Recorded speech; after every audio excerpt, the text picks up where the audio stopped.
Good morning class seventh. आज 3 फरवरी है और लास्ट क्लास में हमने यहाँ तक कंप्लीट कर लिया था, मतलब इम्पोर्टेंस ऑफ टाइड्स हमने पढ़ लिए थे। आज हम पढ़ेंगे फॉर्मेशन ऑफ करंट्स। करंट्स किस तरीके से बनते हैं। There is a number of ocean currents found around the earth. Earth के चारों तरफ बहुत सारे ओशन करंट्स पाए जाते हैं।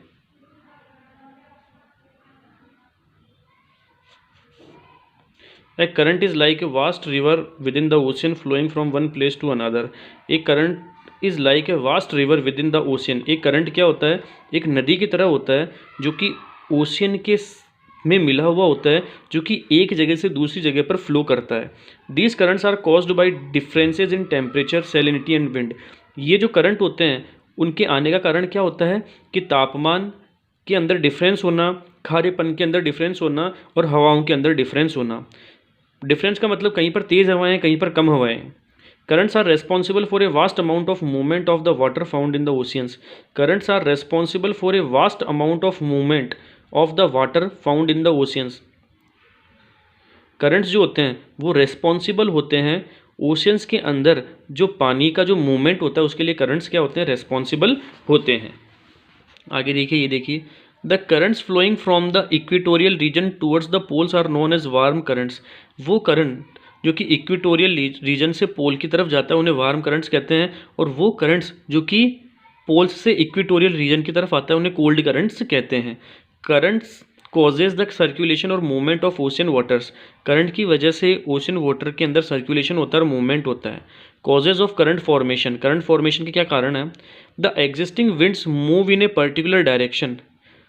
जो विंड होती है वो क्या करती है, एक पर्टिकुलर डायरेक्शन के अंदर मूव करती है। They cause the ocean water to flow in the same direction.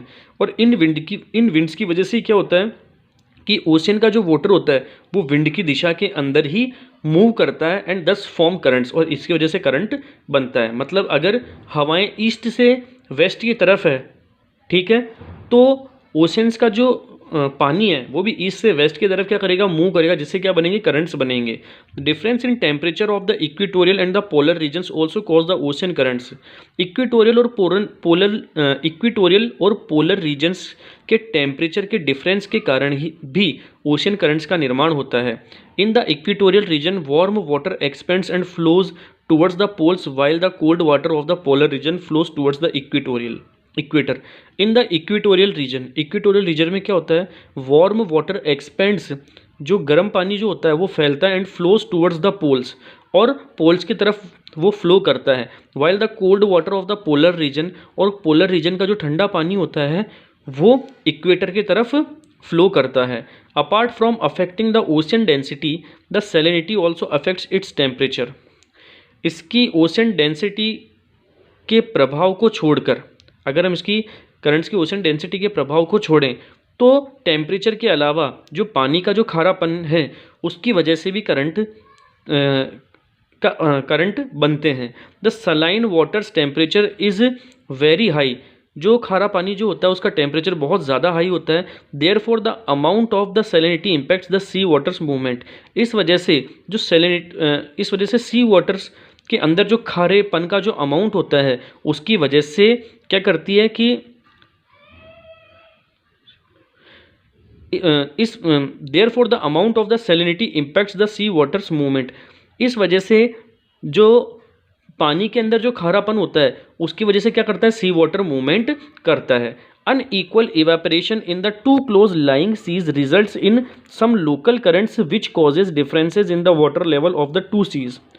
दो करीबी वाले समुद्रों में असमान वाष्पीकरण के परिणाम स्वरूप कुछ स्थानीय धाराएं उत्पन्न होती है जिससे दो समुद्रों के जल स्तर में अंतर होता है। मतलब अगर दो समुद्र बिल्कुल पास पास में हैं और उनके अंदर अगर इवेपोरेशन का जो प्रोसेस है वो अलग अलग तरीके से हो रहा है, ठीक है, तो उनकी जो धाराएं हैं, ठीक है, उनके जल स्तर में भी क्या होगा, अंतर होगा। Influences of ocean currents. The ocean currents exert a tremendous impact on the climate and economic activities of the coastal regions. जो ocean currents होते हैं, ठीक है, exert a tremendous impact on the climate and economic activities of the coastal regions. Economic ocean currents की वजह से क्या होता है, जो coastal जो regions होते हैं उनके क्लाइमेट और इकोनॉमिक एक्टिविटीज़ के अंदर बहुत अलग प्रभाव पड़ता है। Warm currents help the temperature to rise while contrary to this the cold currents lower the temperature. Warm currents जो होता है help the temperature to rise while, warm current से क्या होता है टेम्परेचर बढ़ता है, जबकि इसके विरोध में अगर हम ठंडे करंट की बात करें तो टेम्परेचर घटता है। हम नॉर्मल सी बात है, अगर टेम्परेचर अगर ज़्यादा हाई में होता है तो गर्मी ज़्यादा होती है और टेम्परेचर अगर माइनस में होता है तो ठंड ज़्यादा होती है।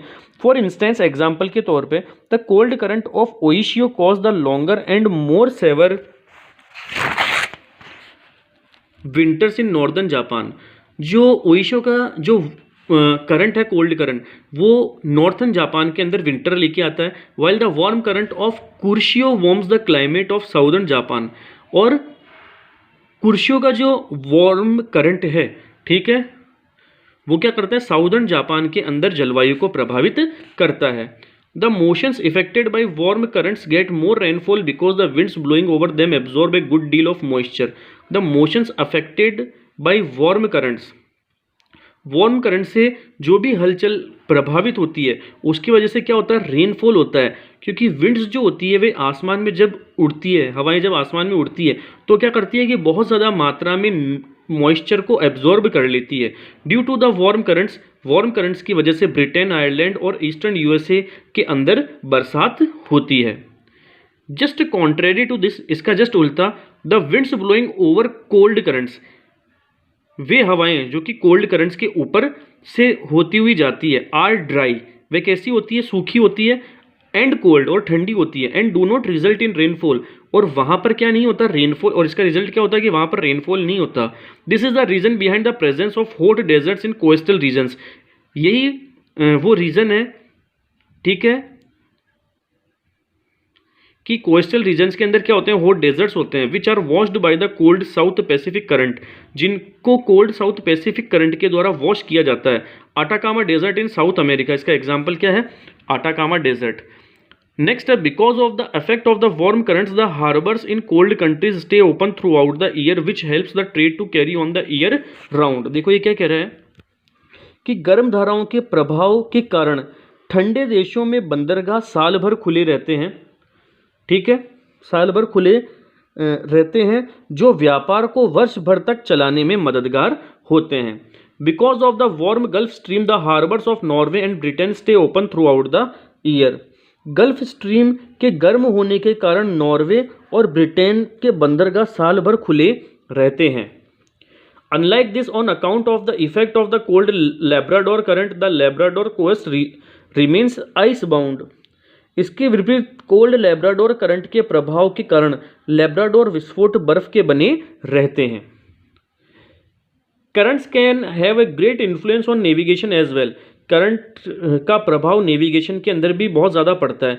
मूविंग अलोंग ए करंट, अगर एक करंट की डायरेक्शन के अंदर एक शिप चलता है तो ships can pick up greater speed, तो शिप क्या करता है बहुत ही ज़्यादा स्पीड को पिकअप करता है। क्यों? क्योंकि करंट वहीं पर होते हैं जिस दिशा में हवाएं चलती है, और अगर शिप को भी उसी दिशा में जाना है तो हवाओं के साथ शिप भी क्या कर लेता है स्पीड को पकड़ लेता है। In the process they save time and fuel, इसके प्रोसेस में क्या कर सकता है कि वो फ्यूल को और टाइम को सेव कर सकते हैं। However sailing against a current ships are slowed down, और अगर हम हवा के विपरीत की दिशा में अगर जहाज़ों को चलाएं, ठीक है, तो उनकी स्पीड क्या हो जाएगी कम हो जाएगी। Bye melting the warm icebergs warm currents help and make navigation easy. Bye melting the warm icebergs, ठीक है, गर्म आइसबर्ग्स को पिघलाने पर जो गर्म करंट्स होते हैं वो हेल्प करते हैं नेविगेशन को ईजी बनाने में। नेक्स्ट है the superior quality fish can be seen in cold and shallow water, बेहतर गुणवत्ता वाली मछली को ठंडे और उथले पानी में देखा जा सकता है। The cold currents take the fish away to warmer regions and promote fish trade, ठंडी धाराएं मछली को गर्म क्षेत्रों में ले जाती है और मछली के व्यापार को बढ़ावा देती है। On cold and warm currents meeting together dense fogs are formed, ठीक है, जब ठंडी और गर्म धाराओं आपस में मिलती है तो कोहरा बना देती है। ठंडी और गर्म धाराएं आपस में मिलती है तो क्या बना देती है कोहरा बना देती है।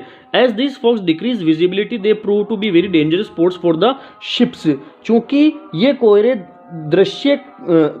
दृश्यता में कम हो जाते हैं वे जहाज़ों के लिए बहुत खतरनाक होते हैं और ये खतरनाक बंदरगाह साबित होते हैं। जब क्या होता है कि ठंडे करंट और गर्म करंट आपस में मिल जाते हैं तो क्या हो जाता है, फॉग छा जाता है और इस फॉग के कारण जो जहाज जो होते हैं वो आगे का रास्ता देख नहीं पाते और ये बंदरगाह क्या हो जाते हैं, कठिन हो जाते हैं, बहुत ज़्यादा डेंजरस हो जाते हैं। तो क्लास 7 आज हम सिर्फ इतना ही पढ़ेंगे, बाकी का हम पढ़ेंगे हमारी नेक्स्ट क्लास में। तब तक के लिए थैंक्स।